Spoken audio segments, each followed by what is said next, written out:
How long have you been interested in Luke Voit? Yeah, we actually talked to him about him at the deadline last year, and I talked to, at that time we talked with Jace about Luke versus getting a right-hand outfield platoon or defender. We ended up going with Marisnik. The staff was looking for more of a defender at that time, but the conversation started last year at the trade deadline. How does the presence of a DH kind of impact what Luke can be to his ball club? Yeah, I mean, obviously with the change in rules and designated hitter, I think just looking for help our offense out, continue to add power and right-hand power, and he's had again he has the ability to play some first base. So I think for us, we look at him as a guy that fits nicely in the DH spot with the ability to get on the field as well and play some first base. This leaves you still looking for a corner outfielder. Is that correct? I think we feel like so far it's the first week or so of this since post lockout off season. Feel like there's been some things that we could do that we chose not to do, some things that we were close on that ultimately just didn't line up. We're going to keep looking to improve our team. I think continue to look at the offense and honestly also at the pitching staff. So we'll see what presents itself in the next couple of weeks. Do you feel like injury is the only thing that have kept Voit from continuing his power numbers? Yeah, he's had a great run in New York there over the last 4+ years or so. Last year, obviously, the knee issue came up and the injury factor. So, it sounds like very early in the process. He's only been there for a week or so. It sounds like he's come in good shape. He's lost a little bit of weight, and hopefully a year removed from the meniscus surgery. He's ready to go have a big year. How bad this trade do you need this to add some pop to your lineup? Yeah, we identify it as a priority. So I think obviously we were looking to add some power to the offense and another quality bat, and feel like we got one today with Luke. Do you make this trade with the idea that he's your everyday first baseman? No, I mean I think I think when we've talked about it and laid it out, I think with the DH spot, I think we see him getting a lot of opportunity at DH. He's got the ability to go on the field. I think it's always good. Again, we want to have options. We want to give Bob a lot of different options that he can play around the field. But I think it's honestly more so looking at the DH and the ability to play some first base. Bob said that he spoke to Eric Hosmer specifically today when the trade went down. Have you had a conversation with Hosmer yourself about whether or not you're still trying to move him?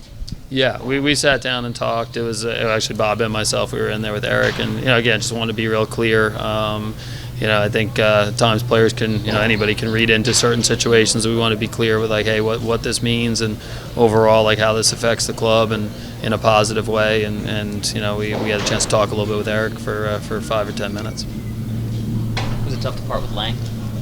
Yeah, I mean, I think the thing with Justin too, he came in that COVID season, so he really hasn't had the opportunity to go out and pitch a ton last year. It was kind of he had some start and stops himself. He's a talent. He's got a big arm. He's a good athlete. So I think all those reasons why we liked him in the draft. I think just ultimately, again, feel like it's a prospect that's a little bit of ways. It's going to take him some time.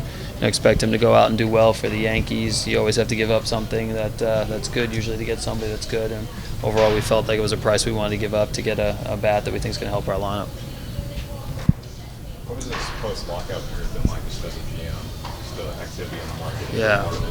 It's been really unique, honestly. It's kind of like, winter meetings meets GM meetings, meets spring training. I mean, there's just a lot going on. It's fun. Honestly, it's a lot of fun. But I think really the conversations with other teams, honestly, everybody's kind of in the same boat where, a lot of times you want to be real clear with the clubs about, hey, this is what we want to do, this is how we want to do it. I think in this process, there's just so many things that are out there and different things that you've got a lot of balls up in the air. So it's been legitimate where, hey, if we do one or two of these things, that'll lead us down this path. If not, it'll lead us down a different path. So I think we've just been open-minded. And, again, I think the one thing we know is kind of from a value standpoint, what we want to line up on. If we get there, we're going to do it. If not, we've passed on some opportunities already. But it's been a pretty active. I mean, the phones have been active for the last week for sure. It's not about one guy on your roster, but does Tatis's injury in the 3-month timeline that impact perhaps how aggressive you might be in free agency or in trades?